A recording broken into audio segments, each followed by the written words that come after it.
SST की Democratic Politics chapter number 2, that is what is democracy and why democracy. So here in this chapter all what we are going to learn is what is democracy and why democracy. So what is, firstly let us learn about what is democracy. So it's telling about us in chapter 1. We read many stories. From that stories we can find out what is democracy and why we define democracy, or why we have a democratic country, why we need to have a democratic country. So democracy is nothing but it means, okay, it is written, democracy is of the people, for the people and by the people. So it's different version, it is telling it's a humor. So just here we can see a simple definition of democracy is given, that democracy is a form of government in which the rulers are elected by the people. This is a simple definition of democracy. Okay, so democracy is a form of government in which the rulers are elected by the people. So this is the democracy. Now let's move further, that is why we define democracy. So before we have proceeded further, we have discussed what is democracy, and now we are going to discuss about why we have to define a democracy. So here we can see, look here, democracy is a form of government in which the rulers are elected by the people. This is a useful starting point.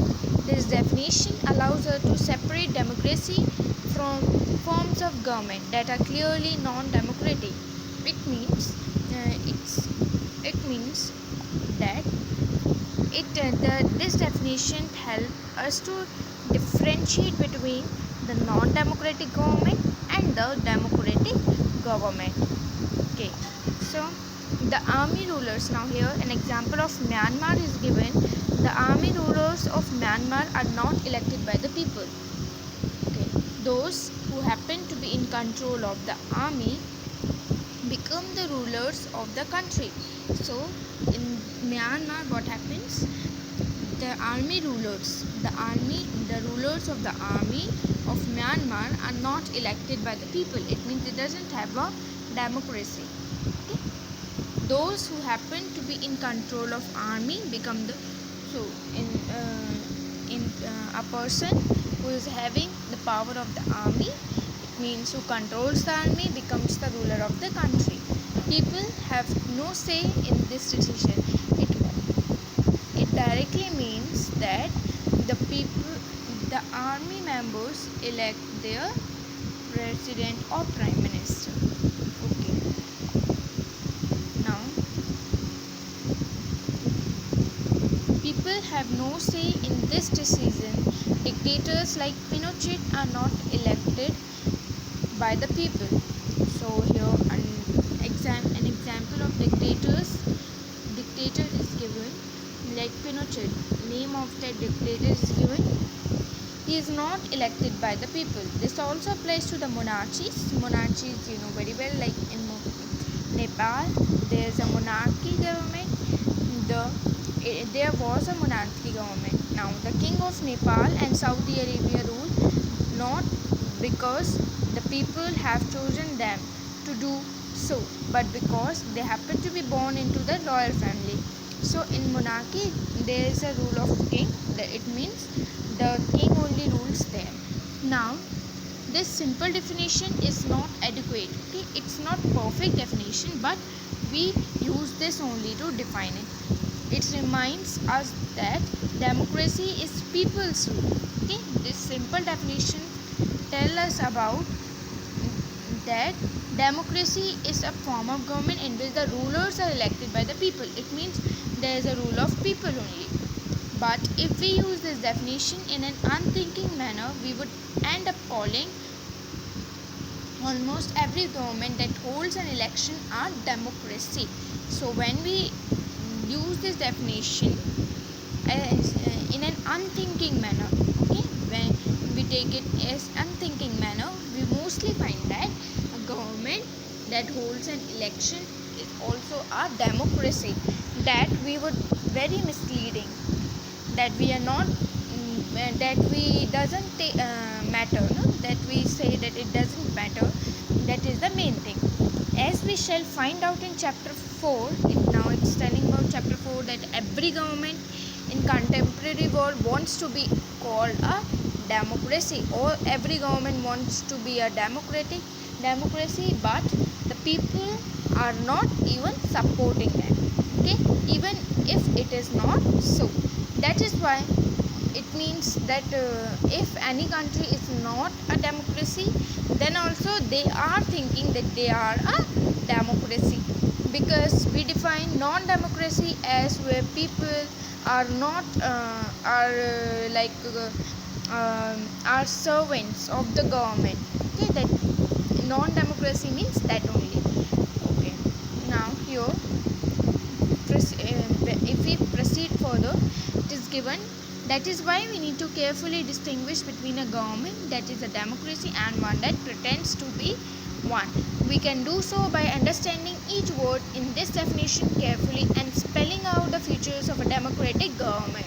So here it's given that that is why we need, as every country says that it's a democratic country, but we need that is why we need to learn how to differentiate between both the governments, democratic government as well as non-democratic government, and we can do so by understanding each word in the definition. Now if we proceed further, features of democracy are given. We have started with a simple definition that democracy is a form of government in which the rulers are elected by the people. This raised many questions. In this definition, we find out many questions like who are the rulers, what kind of election constitutes a democratic election, who are the people, what kind of a form of government is democracy is talking about in this definition. So these questions must arise in everyone's mind. Now if we proceed forward, we will get the answers of all these. Major decisions by elected leaders. Now here some examples are given. A Pakistani example is given here. Look, just we'll have a look at that. In Pakistan, General Pervez Musharraf led a military coup in October 1999. He threw a democratically elected government and declared himself the chief executive of the country. So in Pakistan, what happened? The General Pervez Musharraf led a military coup. It means he was an army member, and in October 1999 he said that he would be the ruler of the country. He himself declared that he would be the chief executive of the country. So later he changed the designation from chief executive to president, and in 2002 he held a referendum in the country that granted him a 5-year extension. So in 2002 what he did, he just he held a referendum, and he held a referendum in the country that that guaranteed him a 5-year more extension, okay, that he will rule 5 years more. Pakistani media, human rights organization HRO, and democracy activists said that the referendum was based on malpractices and fraud. So Pakistani medias and HRO, that is human rights organization, and democracy activists said that this the referendum was based on fraud and malpractices. In August 2002 he issued a legal framework order. Okay, so he in August 2002 what happened, he issued who he is General Pervez Musharraf. Okay, he issued legal framework order. Okay, it means he made um, legal papers, not illegal. Legal papers he prepared and showed to everyone, that amended the constitution of Pakistan, that made the constitution of Pakistan. So how the constitution of Pakistan was made? General, it's you can understand it by like a story. Like in Pakistan, one General Pervez Musharraf was there, who led a military coup in October 1999.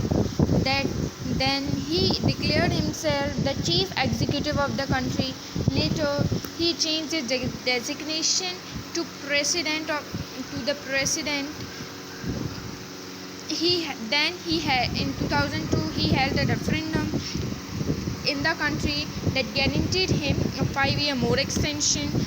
Okay. Then when Pakistani medias and HRO and democracy activists said that the referendum was based on malpractices and fraud, in August 2002 he issued a legal framework order that amended the constitution of Pakistan, that made the constitution of Pakistan. Now according to this order, now we are going to learn about legal framework. Now we are going to learn about legal framework order. So according to this order, the president can dismiss the national and provision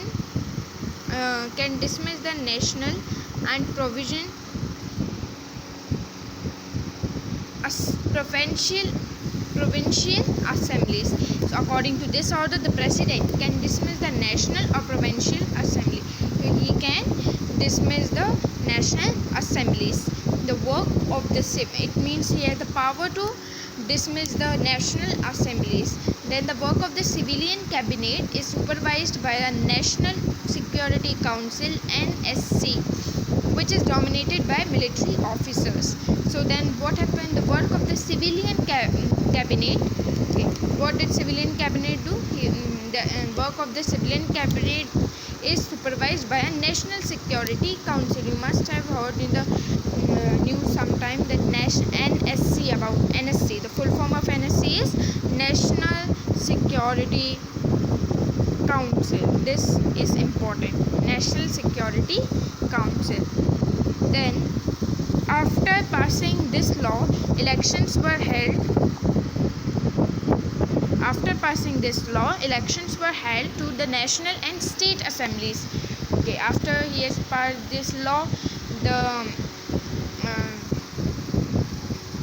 after passing this law, the elections were held at the national and the state level only, state assemblies only. So Pakistan has had elections. Elected representatives have some powers. So it means the election that they have and the elected representatives have some power at the time of elections. But the final power rests with military officers and General Musharraf himself. But the final power, it means they have some power. Okay, the elected representatives have some power, but the final power was with some military officers and with the General Musharraf himself. Okay, now clearly there are many reasons why Pakistan under General Musharraf should not be called a democracy, but let us focus on one of these. Okay, can we say that the rulers are elected by the people in Pakistan? No, not quite. The answer is given, not quite. It means that we can't say that the rulers are elected by the people, because here we can clearly see that it is written after passing this law, elections were held to the national and state. So Pakistan has had elected representatives. It means they have elected representatives himself. You look here, elected representatives. It means the representative that had already elected, not by people, by the president, I think, or anyone. So now here's some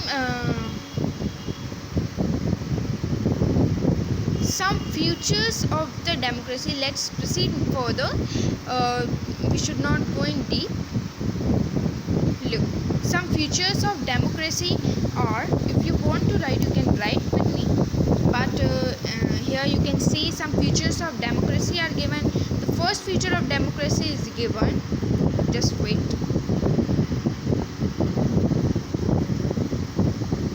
The first feature is that in a democracy the final decision making power must rest with those elected by the people.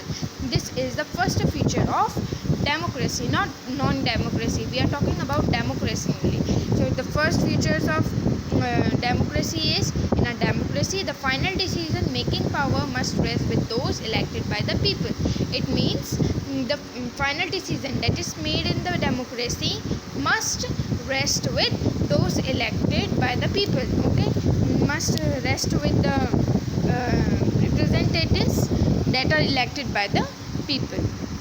And now if we proceed further, we have a second feature, that is a democracy. You look, bold letters here it is written, a democracy must be based on free and fair election where those currently in power have a fair chance of losing. Okay, it means a democracy must be free and fair election, based on free and fair election.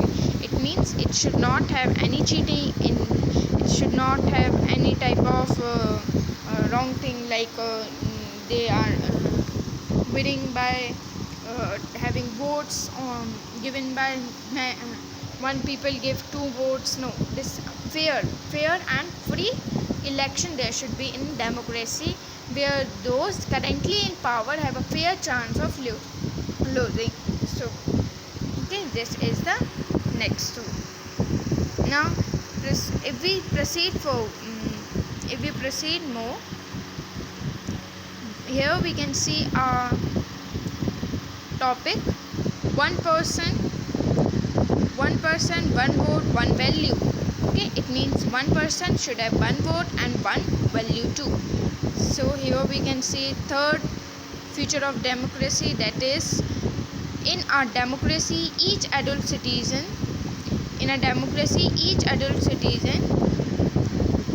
must have one vote and each vote must have one value. So in a democracy each citizen have one vote, should have one vote, and each vote must have only one value, not two. Okay, this is the third feature of the democracy. Okay, so here a short paragraph is given on one value, one person, one vote. So here we can see democracy is based here. From here we'll start democracy, because all in the above paragraphs it is only given about first chapter, but it's not coming in exam. So democracy is based on the fundamental principle of political equality that gives us the third feature of democracy. Okay, so democracy should be based on fundamental principle of political equality. It means that only.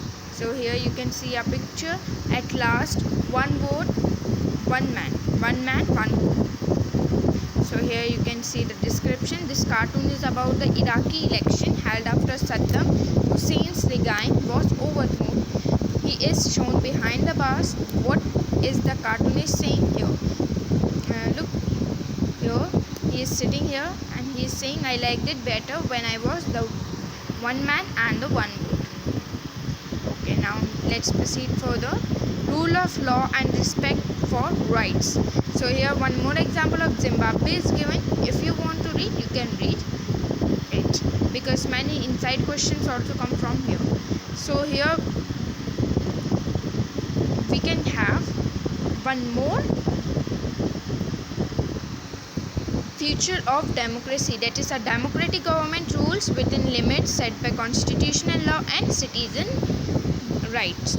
So a democratic government rules within limits set by constitutional law and citizens law. So this is the fourth and final feature of democracy. So summary definition is given: democracy is a form of government in which the rulers are elected by the people. So it means, hence we can say that democracy is a form of government in which the rulers are elected by the people. So let's have one more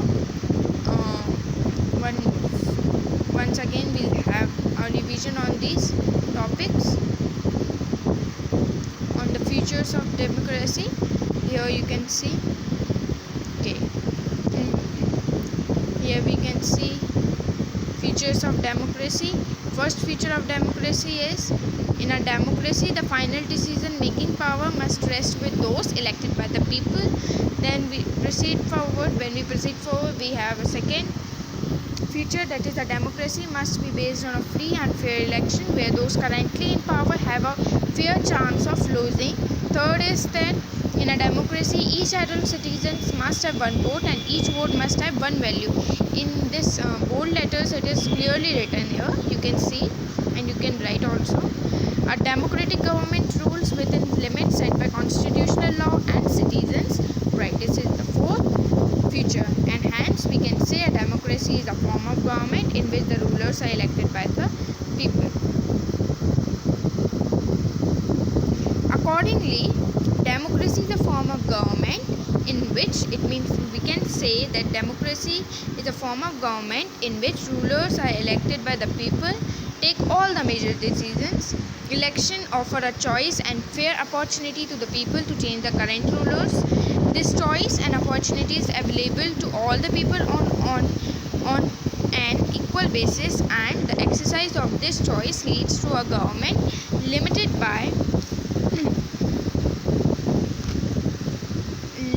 by basic rules of constitution and citizens' rights. Okay. Now we proceed forward. We have why democracy.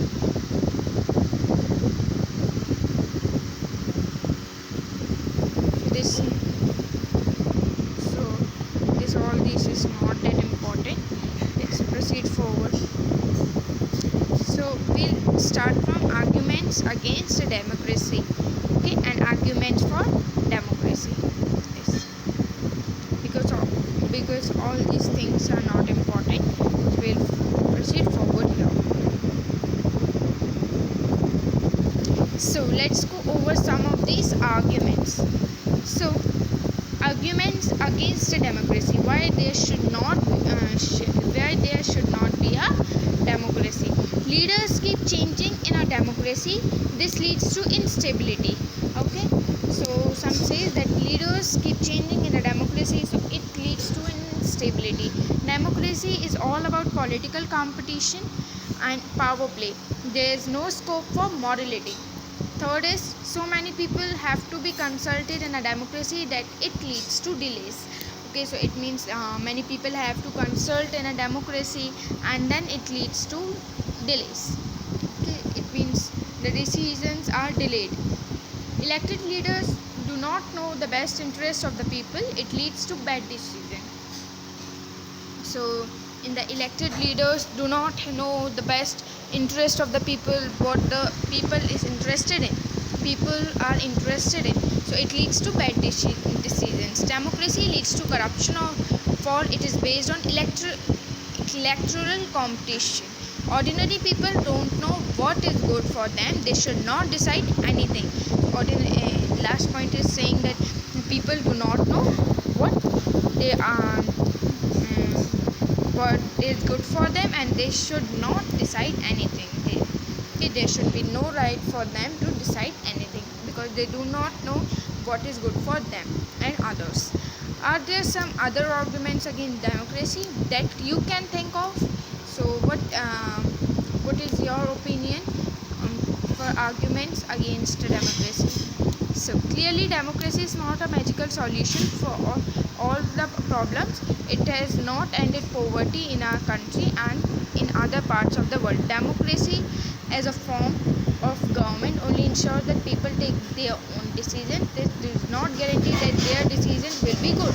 So here it's clearly written that democracy is a form of government that ensures that people take their own decisions, and this does not guarantee that their decision will be good or bad. people can make mistakes. Involving the people, okay, if they make mistakes, if the people make mistake, then they had a right to change the leader also. Okay, then arguments for democracy. China's famine of, okay, let's proceed forward. This is an example of them is given. So here bold letters you can see, our democratic government is a better government because it is a more accountable form of government. Okay, then we'll proceed forward. Then we'll see, thus the democracy improves the quality of decision making.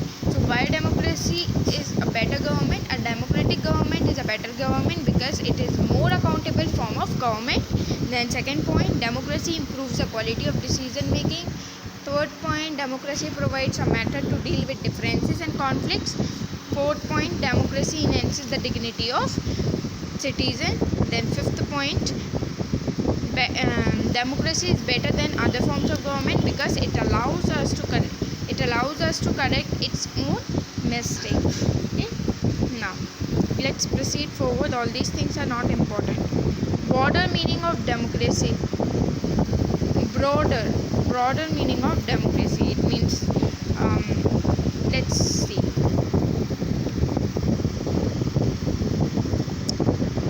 From here we'll start this way. This way of defining democracy help us to identify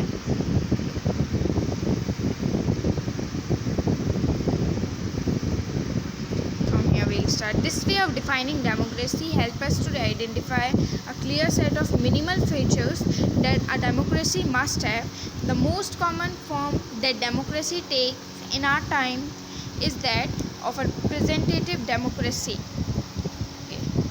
Then here, a majority is allowed to take decisions on behalf of all the people. So what is the perfect definition of democracy, or the broader meaning of democracy? The way of defining democracy helps us to identify a clear set of minimal features that a democracy must have. Okay. It helps us to identify a clear set of minimal features that we should democracy must have. So the most common form that democracy takes in our times is that of a representative democracy. Okay, a majority is allowed to take decisions on behalf of the people. On behalf of the people, a majority is allowed to take the decision. Even the majority does not rule directly. Okay, if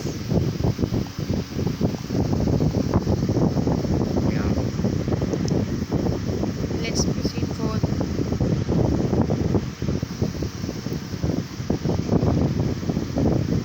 The majority of people rule through their elected representatives. This becomes necessary because modern democracies involve such a large number of people that it is physically impossible for them to sit together and take a collective decision. So why ordinary people cannot take their own decision? Because there are very large number of people, and it's very impossible, it's physically impossible that to sit together, for them to sit together and take a collective decision. So even if they could, the citizen does not have the time, the desire or the skills to take part in all the decisions. So if they are a if they were a government also, if the citizens are only forming the government, the citizens, they do not have time or the desire or the skills to take part all in the decision. That is why the citizens are electing the members. Then this gave us a clear but minimal in understanding. Minimal means small understanding of democracy. This clarity helps us to distinguish democracies from non-democracies, but it does not allow us to distinguish between a democracy and a good democracy.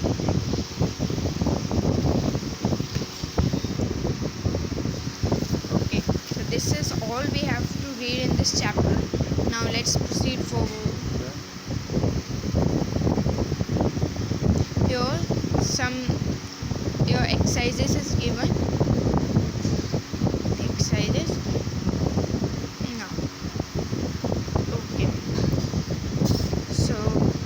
sometimes we use democracy for organization other than the government.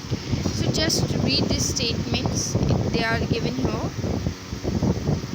Just look these statements, you read once. Okay, these mainly this came in exam. Then sometimes we use the word democracy not to describe an existing government but to set up an ideal standard that all democracies must aim to become. So this also you read once. Okay. Okay. So here we can see that from here that most common form of democracy in today's world is rule through people's elected representatives. We shall read more about that in chapter 4, but here you can see we cannot say that any country is a perfect democracy. Look, here you can see this paragraph, you can see the features of democracy that we discussed in this chapter provide only the minimum condition of a democracy. That does not make it an ideal democracy. It means it should not, any country is not a perfect democratic country. Every democracy has to try to release the ideals of a democratic decision making. This cannot be achieved once and for all. This requires a constant effort to save and standard democratic forms of decision making. What we do as citizens can make a difference to making a country more or less democratic. So this is the strength and the weakness of the democracy. The fate of the country depends not just on what the rulers do, but mainly on what we as citizens do. So the weakness and the strength of the democratic countries depend on that, not just on what the rulers do, but it depends on the citizens also. Okay. Then this is what distinguishes democracy from other forms of government. Okay.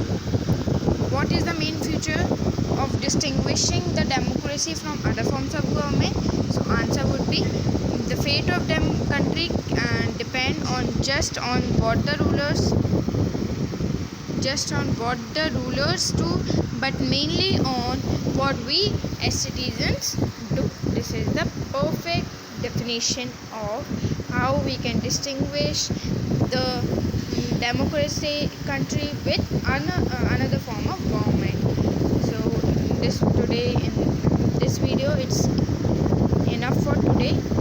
Then in my next video I'm going to share chapter 3rd of this book only. So do subscribe to my channel and like it and share it.